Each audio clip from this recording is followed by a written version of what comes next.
नमस्कार दोस्तों, स्वागत है फिर से हमारे इस चैनल कृपा महादेव टिप्स पर। अगर आप भी अपनी लाइफ में कुछ सीखने की चाह रखते हैं तो हमारे इस चैनल को सब्सक्राइब करें। दोस्तों, नवरात्रि में पहला दिन बहुत महत्वपूर्ण होता है। आज के दिन हम माँ भगवती दुर्गा की स्थापना अपने घर में करते हैं। घर के ईशान कोण में चौकी स्थापना करके माँ दुर्गा को स्थापित करके हम कलश की स्थापना करते हैं, अखंड दीपक प्रज्वलित करते हैं, माँ का आवाहन करते हैं। तो प्रथम दिन बहुत महत्वपूर्ण होता है। माँ भगवती दुर्गा के स्वागत का दिन होता है और शास्त्रों के अनुसार अगर हम नवरात्रि के पहले दिन कुछ विशेष कार्य कर लेते हैं तो इससे माँ बहुत ही शीघ्र प्रसन्न हो जाती है और फिर हमारी जो भी पूजा होती है, प्रार्थना होती है, माँ उसे बहुत शीघ्र स्वीकार करती है और हमारे जीवन में आने वाली समस्त बाधाओं को दूर करती है, समस्त कामनाओं को पूर्ण करती है। तो आज की वीडियो में हम आपसे बात करने वाला हूँ कि नवरात्रि के पहले दिन हमेशा क्या करें जिससे कि माँ की कृपा हमें बहुत शीघ्र मिल जाए और हमारे जीवन में सुख, समृद्धि, धन, वैभव की प्राप्ति हो, संतान की प्राप्ति हो, या फिर अगर किसी भी विशेष कामना से अपनी माँ की पूजा आराधना कर रहे हैं, कोई भी आपकी ऐसी कामना है जो चाहते हैं कि माँ शीघ्र ही पूर्ण कर दें, तो नवरात्रि के दिन माँ को शीघ्र प्रसन्न करने के लिए आपको इन 9 बातों का ध्यान जरूर रखना चाहिए। तो वीडियो को पूरा जरूर देख लीजिए और अगर आपको आज की वीडियो अच्छी लगे तो लाइक भी कीजिए, शेयर भी कीजिए फैमिली फ्रेंड्स के साथ, और चैनल पर पहली बार आए हैं, अगर अभी तक आपने हमारे चैनल को सब्सक्राइब नहीं किया है तो चैनल को सब्सक्राइब करके बेल को जरूर प्रेस कर लीजिए। इससे यह होगा कि इस तरह की सभी वीडियो के नोटिफिकेशन आपको सही समय पर प्राप्त हो जाएगा।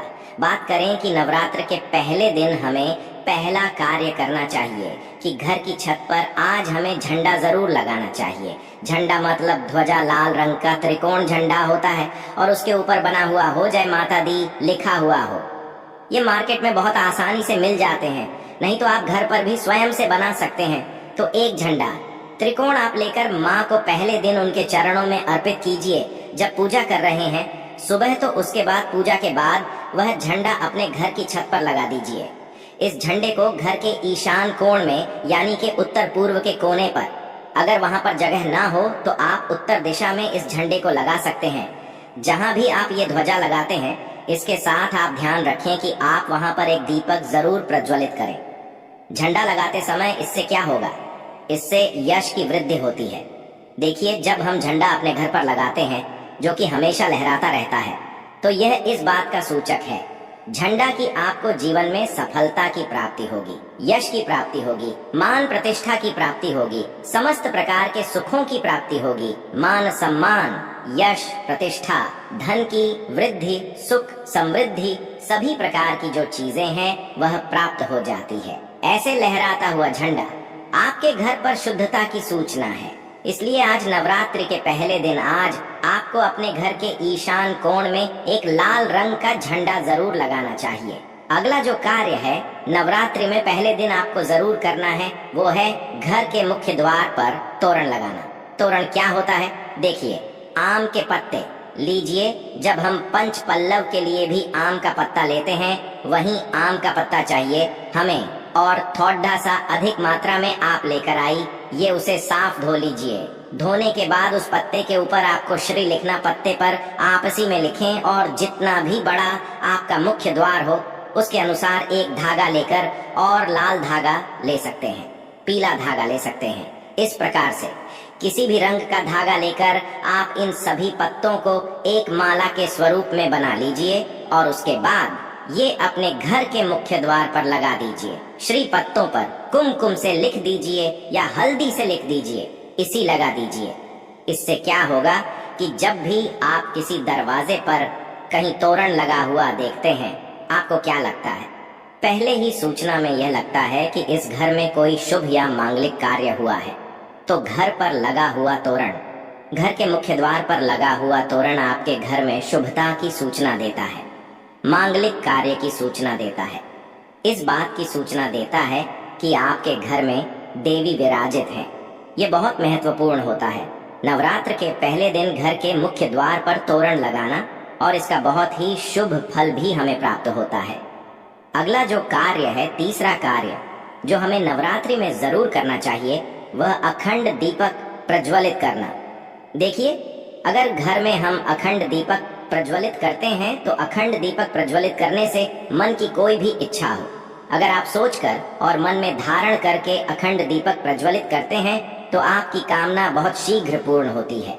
लेकिन इसके अलावा दीपक इस बात का प्रतीक है कि आपके घर में किसी भी प्रकार की नकारात्मक ऊर्जा प्रवेश नहीं करेगी।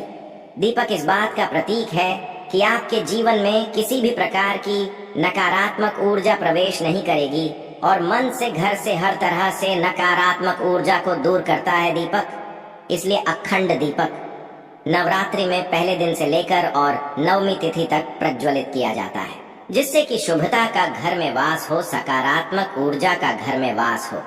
और जहाँ पर सकारात्मक ऊर्जा होती है वहाँ पर सुख, समृद्धि, धन, वैभव की प्राप्ति होती है। माँ भगवती वहीं वास करती है जहाँ सकारात्मक ऊर्जा रहती है। इसलिए हम घर के मुख्य द्वार पर तोरण लगा रहे हैं ताकि बाहर से, मुख्य द्वार से किसी भी प्रकार की नकारात्मक ऊर्जा हमारे घर में प्रवेश न करे। इसके अलावा जब हम दीपक प्रज्वलित कर रहे हैं तो हमारे विचारों में किसी प्रकार की नकारात्मक ऊर्जा ना हो, इसके लिए हम प्रज्वलित कर रहे हैं। जब हम पूजा प्रार्थना कर रहे हैं, मंत्र जप कर रहे हैं, निर्विघ्न उसे हम पूर्ण कर पाए, इसके लिए अखंड दीपक प्रज्वलित किया जाता है। लेकिन अगर आप किसी भी कारणवश अखंड दीपक प्रज्वलित नहीं कर पाते हैं तो सुबह शाम दोनों समय जब माँ की आराधना करें तब आपको शुद्ध घी का दीपक जरूर प्रज्वलित करना है। और सुबह शाम दोनों समय अपने घर में लौंग और कपूर की आरती जरूर कीजिए, जिससे कि घर में नकारात्मक ऊर्जा ना रहे और घर में सकारात्मक ऊर्जा का वास बना रहे। अगला जो कार्य है नवरात्रि में आपको जरूर करना चाहिए, वह कलश की स्थापना। और देखिए, दीपक में एक और बात का ध्यान रखें, फिर हम कलश की स्थापना की बात करते हैं। दीपक में अगर आप घी का दीपक प्रज्वलित कर रहे हैं तो उसे आपको माँ भगवती दुर्गा की मूर्ति के दाईं तरफ रखना होता है। और अगर आप तेल का दीपक प्रज्वलित करते हैं तो माँ भगवती दुर्गा के बाईं तरफ आपको तिल तेल का दीपक रखना चाहिए। तो इस प्रकार से दीपक का आप ध्यान रखें। जब भी आप तिल तेल या फिर घी का दीपक प्रज्वलित करते हैं तो उसे सही दिशा में, सही स्थान पर रखना चाहिए। और अगला जो कार्य है घट स्थापना करना, यानी कलश की स्थापना करना। तीखी कलश की स्थापना जब हम करते हैं नवरात्रि में, कलश में हम सभी देवी देवताओं का आवाहन करते हैं। सभी देवी देवताओं का पूजन माँ भगवती के साथ ही हम प्रतिदिन करते हैं। इस प्रकार से जब 9 दिनों तक लगातार हम समस्त देवी देवताओं का पूजन करते हैं, घर में आवाहन करके विधि विधान से, विशेष रूप से हम उनकी आराधना करते हैं। क्योंकि जब हम माँ का पूजन करते हैं, पहले हम कलश का पूजन करते हैं, धूप दीप नई चीजें हम माँ को अर्पित करते हैं विधि विधान से, और इसके साथ ही कलश को भी हम इसी प्रकार से अर्पित करते हैं। तो सभी देवी देवताओं की विशेष पूजा हम 9 दिनों तक कर रहे हैं। तो हमारे जीवन में किसी भी प्रकार की कोई बाधा दूर होती है और कोई भी हमारी विशेष काम ना हो तो अवश्य पूर्ण होती है। तो कलश की स्थापना हमें जरूर करनी चाहिए। अगर संभव हो तो नवरात्रि के प्रथम दिन जो अगला जरूरी काम हमें करना है वह है जवारे होना, यानी कि सप्त धान्य बोना, जो कि हम मिट्टी में थोड़े से जॉब होते हैं जो कि हरे हो जाते हैं। बहुत सी ऐसी जॉब अंकुरित हो जाते हैं और ये शीघ्र ही अंकुरित तब होते हैं जब हमारे घर में अन्न होते हैं। तो ये इस बात की सूचना देते हैं कि हमारे घर में सुख समृद्धि आने वाली है, हमारे घर में माँ भगवती विराजित हो चुकी है और घर में सुख समृद्धि, धन, वैभव, सभी प्रकार की जो शुभता है उसका आशीर्वाद हमेशा दे रही है। तो घर में अगर आप जॉब होते हैं, सप्त धान्य बोलते हैं, तो बहुत ही श्रेष्ठ माना जाता है। नवरात्रि के प्रथम दिन हमें जरूरी है करना चाहिए। और अगला जो शुभ कार्य है जो नवरात्रि के प्रथम दिन आपको जरूर करना चाहिए, वैसे तो बहुत से भक्त नवरात्रि के पूरे 9 दिनों तक व्रत धारण करते हैं। बहुत से भक्त जल पीकर या फिर फलाहार के द्वारा इस व्रत को धारण करते हैं। लेकिन अगर आप पूरे नवरात्रि व्रत धारण नहीं करते हैं तो नवरात्रि के प्रथम दिन आपको व्रत धारण जरूर करना चाहिए। नवरात्रि के प्रथम दिन और अंतिम दिन यानी नवमी तिथि पर या अष्टमी तिथि पर आपको व्रत जरूर करना चाहिए। तो प्रथम दिन बहुत महत्वपूर्ण है। माँ भगवती दुर्गा की आराधना करते हैं, विधि विधान से उनका आभार करके पूजन कर रहे हैं। तो प्रथम दिन आपको व्रत जरूर करना चाहिए और संभव हो तो पूरे नवरात्र व्रत करना चाहिए। पूरे नवरात्र जब हम व्रत करते हैं, माँ की पूजा आराधना करते हैं, सात्विकता के साथ माँ की आराधना करते हैं, तो माँ शीघ्र ही प्रसन्न होती है। लेकिन व्रत भी धारण करें।